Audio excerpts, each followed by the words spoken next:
voudrais m'excuser, mais je voudrais faire un nouvel hommage à Jacques Hodsens, que beaucoup d'entre vous ici ont connu. C'était notre collègue, notre camarade, notre ami, et elle était l'incarnation de la défense et de la promotion du sport scolaire pour le SNEP. Et je sais aussi qu'elle aimait énormément ce genre de rassemblement, c'est-à-dire des lieux où à la fois on travaille, on cogite, et en même temps des lieux de fraternité qui ont participé tout au long de l'histoire à créer cette cohésion à la fois dans la discipline et en même temps dans notre profession. L'orientation du SNEP sur les questions dites d'ailleurs improprement pédagogiques, parce que tout ça va bien au-delà de la pédagogie, n'a pas varié depuis 30 ans si on prend la période des programmes.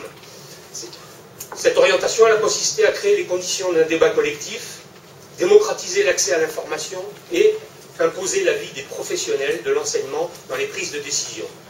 C'est un chemin difficile parsemé d'obstacles de toutes sortes, institutionnels, politiques et pédagogiques, bien sûr. Pour nous, et pour ceux qui suivent un petit peu l'affaire, ça renvoie à notre slogan des élections professionnelles, c'est l'œuvre collective avec l'assise la plus large possible qui est déterminante.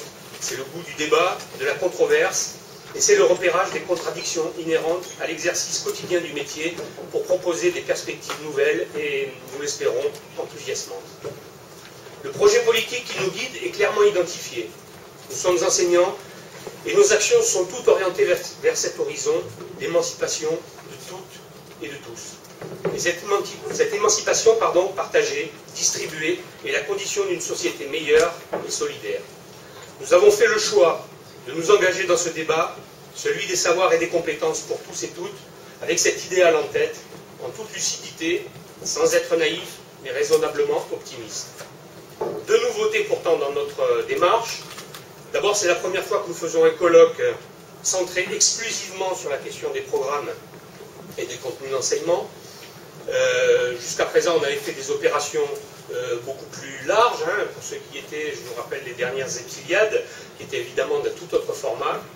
Donc c'est la première fois que nous sommes dans cette configuration-là, ce qui prouve aussi notre attachement et notre travail sur la question.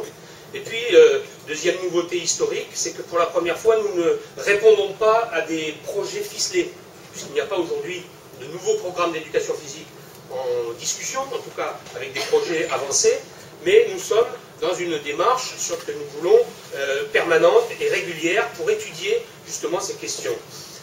Sur la question du socle, proprement dit, du socle commun de compétences, de connaissances et de culture, nous n'avons pas attendu que le CSP propose un nouveau texte. Nous avons dès le début, dès 2012, fait des propositions, et bien avant d'ailleurs quand on critiquait l'ancien socle. On est intervenu dans toutes les instances de façon régulière et permanente pour imposer l'éducation physique, sportive et artistique, le champ de la culture physique, sportive et artistique comme élément déterminant de la formation de tous les jeunes. Et nous faisons la même chose actuellement sur les programmes, c'est-à-dire nous menons un travail qui nous permettra, nous l'espérons, d'aller vers les propositions que l'on fait, c'est-à-dire la recherche de l'émancipation de toutes et tous. C'est donc une nouveauté que certains qualifient de lobbying, et nous on dit que c'est simplement un combat pour une éducation physique de qualité pour tous et toutes. Donc je vais revenir sur quelques notions et quelques idées qu'on a essayé de ramasser ces dernières années pour les proposer, les soumettre à votre sagacité, c'est-à-dire que pour que vous puissiez effectivement les expérimenter, vous qui êtes des experts de l'enseignement et de l'éducation physique. Le premier point à discuter est celui de l'émancipation. Alors je m'excuse, je n'ai pas fait de PowerPoint pour ceux qui sont situés à ma gauche et qui ont du mal donc peut-être à suivre ce que je vais dire. Mais c'est un PowerPoint, oui, mais qui ne renvoie pas tout à fait directement à ce que je dis, mais enfin bon, bref. Donc je m'en excuse, j'ai encore fonctionné à l'ancienne. Donc le premier point à discuter, celui d'émancipation, mot devenu à la mode, mais qui a incontestablement une force politique, symbolique, mais aussi très concrète. S'affranchir de la domination sous toutes ses formes est un vaste programme. Mais à la question redoutable qui doit nous occuper, la réponse n'est pas évidente. Quelles sont les actions à mener pour aboutir à cette émancipation? Et là, il faut à la fois de la modestie et de l'ambition. Pour ce qui nous concerne, c'est parce que nous sommes enseignants, parce que nous sommes à l'éducation nationale, que nous pensons que l'éducation de masse est l'outil irremplaçable pour viser l'objectif. À cette étape, nous dirons que l'école doit doter chacun et chacune, simultanément, de 3 facultés.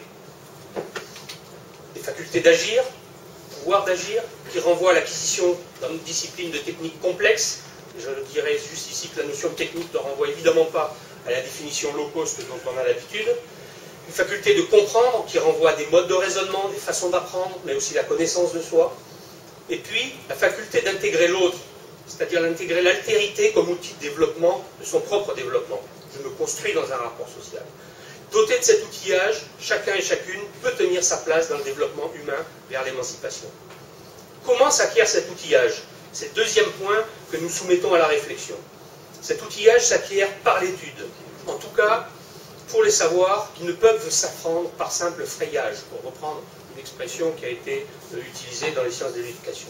Par frayage, c'est-à-dire qu'on apprend de façon silencieuse, sans faire d'efforts particuliers. Le service public d'éducation a été institutionnalisé dans une visée démocratique pour assurer à tout le monde, sans discrimination, l'accès à des objets culturels reconnus comme nécessaires par une société donnée. Vous avez vu d'ailleurs, c'est une petite parenthèse et anecdote, qu'il existe des pays où on nomme des ministres du yoga, donc des ministres du NAPSA. Bien. Les mécanismes généraux de l'étude ont été décrits par Samuel Joshua, reprenant ainsi certains travaux de Chevalard. Pour qui est étude, c'est des mécanismes généraux qui sont simples, mais je les rappelle. Il faut disposer d'un guide, en général un adulte, en l'occurrence à l'école, un professionnel de la question, suivre une sorte de programme pour cette étude, des savoirs, une planification, une programmation, agir selon cet encadrement, qui par du même coup définit des normes de comportement, des manières d'être, de faire, etc. Enfin, le résultat de son action ou des actions intermédiaires sera évalué par soi-même ou tout autre intermédiaire humain. Enfin, je recommence, je m'exerce, bref, je m'entraîne pour intérioriser l'objet de l'apprentissage et pouvoir reproduire ce que je sais faire, ce que je sais. Ce sont autant d'épisodes didactiques où une institution met en place un rapport entre un enseignant, un élève, un savoir, en vue de l'étude de ce dernier. Il y a donc bien étude systématique pour toutes et tous. Et en EPS, on étudie quoi? On étudie les APSA, qui sont les objets culturels sélectionnés, comme chaque discipline le fait pour son champ culturel de référence. Je ne vais pas développer par manque de temps, mais nous considérons qu'il faut sortir des formules APSA support, que tout le monde connaît, qui, si on étudie bien la formulation elle-même d'ailleurs, ne veut pas dire grand-chose. Transposons ça ailleurs, dans d'autres disciplines, les arts plastiques support, la musique support, la géographie support. Bon, on voit bien qu'à ce moment-là, si tout est support, pourquoi pas, mais bon. Gardons à l'esprit cette formule d'Alain Ebrard qui disait que les APSA sont nos matières d'enseignement. Troisième élément de discussion, les matières à proposition. Si les savoirs et les compétences, j'utilise le terme savoir dans une définition très large, les APSA sont si les savoirs des APSA sont à étudier, donc il vaut mieux les caractériser et sans doute commencer par ça pour écrire les programmes, contrairement à ce qui s'est fait d'habitude. Je ne veux pas revenir sur cette histoire de l'écriture des programmes, mais on est toujours parti en sens inverse. On part des généralités, on part des options politiques, on part des finalités, et puis on va essayer de décliner. Ça ne marche jamais. La déclinaison ne marche jamais. Donc, je ne vais pas développer, on pourra en discuter, mais on a des exemples qui aboutissent par exemple au LPC, c'est-à-dire à la fin de la déclinaison, on a des lignes, des cases et on coche. Bien. Donc nous proposons un cadre d'écriture, un nouveau cadre d'écriture qui rentre de façon, définitive par cette idée des savoirs et des compétences à apprendre. Il y a chez nous un patrimoine didactique extrêmement important dans lequel on peut puiser. Étonnant par exemple que dans les dernières opérations programme, celui-ci, ou au moins les personnes qui l'ont historiquement construit, n'aient pas été sollicitées. Entrer par les savoirs donc, en identifiant les étapes clés qui ouvrent à un autre monde. Lorsque je maîtrise ce savoir ou cette compétence, j'accède à de nouveaux pouvoirs, de nouvelles compréhensions. Ça fait longtemps, par exemple, que l'on sait que, grâce à Paul Gourmand, par exemple, que la maîtrise de la position renversée est une porte qui ouvre l'accès à la culture gymnique. Les programmes actuels ne disent pas ça, en tout cas, ils ne le disent pas comme ça. Deuxième point, c'est d'identifier les procédures et les méthodes spécifiques qu'il faut savoir viser. Hein, on n'apprend pas, on le dit, on peut le dire, on peut le généraliser, mais c'est des paroles verbales, comme on dit. On n'apprend pas en escalade comme on apprend en natation. Hein. Les méthodes qu'on développe ne sont pas de même nature, même si les mots peuvent être parfois les mêmes. Le troisième point pour le cadre d'écriture des programmes serait ces expériences à vivre incontournables dans le cadre scolaire. Participer à une vraie compétition, participer à un vrai spectacle, une vraie sortie en plein air, Bon, toutes ces choses-là sont des expériences humaines qui sont importantes et qui font partie de l'éducation. Souvent, on a essayé de les noyer dans un certain nombre de choses et on n'a pas voulu, enfin le législateur n'a pas voulu prendre de décision parce que, effectivement, ça implique parfois un certain nombre de moyens derrière. Et puis, le dernier point, vous voyez qu'on inverse totalement l'écriture des programmes tels qu'ils se sont faits jusqu'à présent. Qu'est-ce que je peux faire ici et maintenant qui témoigne d'une citoyenneté en acte? D'un apprentissage, par exemple, des attitudes pour la santé, on en parlait tout à l'heure, la nutrition, la gestion d'efforts, ou la participation à ces fameuses éducations A, ou encore les projets interdisciplinaires. Tout ça venant à la fin pour montrer que quand on apprend, quand on développe des compétences dans les activités physiques, on apprend aussi d'autres choses. Évidemment, on apprend aussi d'autres choses. À travers cette présentation, donc, nous voulons sortir des schémas classiques et qui nous ont amenés à la fin d'une période que nous estimons aujourd'hui révolue. L'éducation physique, les méthodes qui ont produit les textes officiels d'éducation physique arrivent à un stade où il faut, à notre avis, en changer parce qu'ils ont produit ce qu'ils ont pu produire et ils ne produiront, en tout cas dans cette même logique, pas mieux aujourd'hui. Bref, il faut qu'on rentre dans une nouvelle phase. Et quatrième sujet de discussion pour enclencher de nouvelles réflexions, c'est cette fameuse approche curriculaire. Très à la mode aussi, on en parle depuis un petit moment. Chez nous, ça a une répercussion importante parce que, par exemple, les programmes de 2008, déjà, rentraient dans une logique d'écriture qui n'était pas une logique d'écriture année par année. Hein, c'est-à-dire 6e, 5e, comme c'était auparavant pour les programmes collège, par exemple, et on a des programmes collège, on a des programmes lycée, même s'il y a des déclinaisons. Alors je sais que ça ne pose pas les mêmes types de problèmes dans d'autres disciplines, et que le SNES éventuellement peut avoir un point de vue qui peut être divergent sur cette question-là, mais chez nous, je le renvoie maintenant concrètement à trois choses. La première, c'est de travailler la question des niveaux actuels, N1, N2, N3, N4, etc., qui ne marchent pas. Ces niveaux ne fonctionnent pas.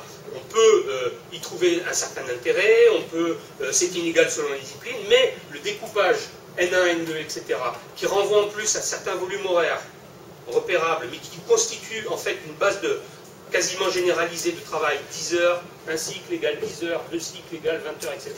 Tout ça ne marche pas aujourd'hui, contrairement à ce que l'inscription générale raconte, puisqu'elle se base sur un certain nombre de repères qui, de notre point de vue, ne sont pas fiables. On pourra là aussi en discuter concrètement dans chacune des disciplines. Donc, remettre en cause cette notion de niveau, ça peut aussi nous amener à repenser la question même de la définition du savoir ou des compétences. Est-ce qu'on ne peut pas travailler tout au long de la scolarité la même compétence, ou les mêmes compétences? Ce qui identifie les différents repères, c'est le niveau de ressources, des différentes ressources que l'individu va mobiliser. Daniel Boutier, tout à l'heure, travaillera et nous proposera un certain nombre de réflexions sur ce sujet. Le deuxième point, donc premier point est la question des niveaux, le deuxième point, c'est la question de la polyvalence de l'éducation physique. Le PS, pour des raisons, semble-t-il, idéologiques, mais aussi pratiques, s'est développé sur la base aujourd'hui d'une hyper-polyvalence. Je ne vais pas faire le calcul exact des activités, mais on s'aperçoit quand on prend un élève donné qu'il peut, de la 6e jusqu'à la terminale, faire 15, 16, 17, 18 activités différentes dans son cursus. Bon, on sait ce que ça produit. Le kernel débutant, on a l'habitude, etc. Alors, cette question-là, aujourd'hui, nous pensons aussi qu'elle a produit le meilleur de ce qu'elle peut produire.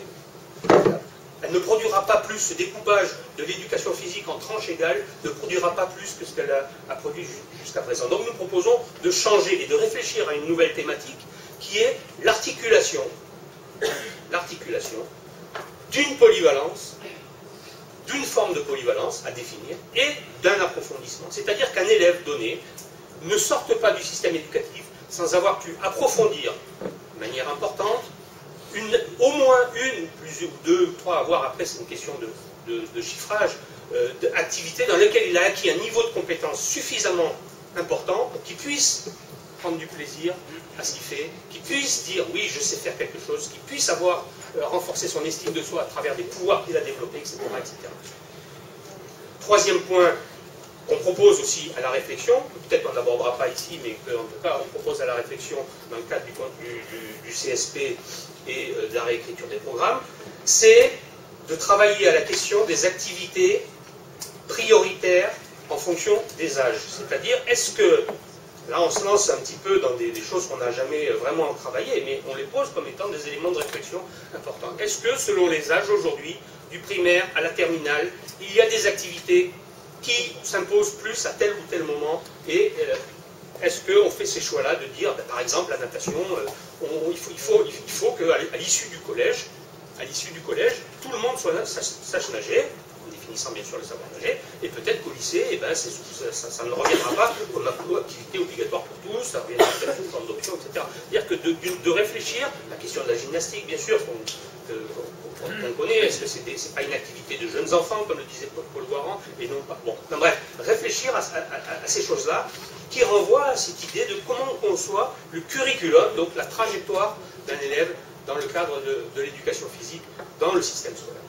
Bien, ce que je viens de brosser, et j'ai terminé pour cette présentation un peu générale des choses, pour rappeler et pointer un certain nombre de repères, constitue en quelque sorte le cahier des charges.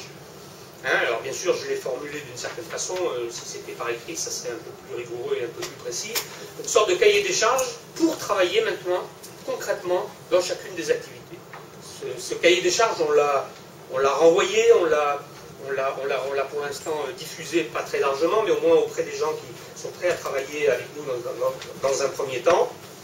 Et donc nous proposons ici de le mettre à l'épreuve du feu, c'est-à-dire à votre sagacité et à votre expertise.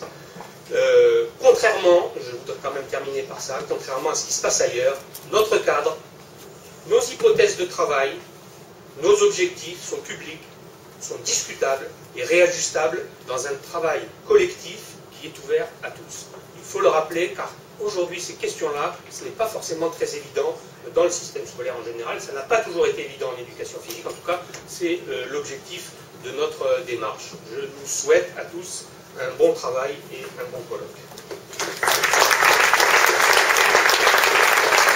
Merci Christian.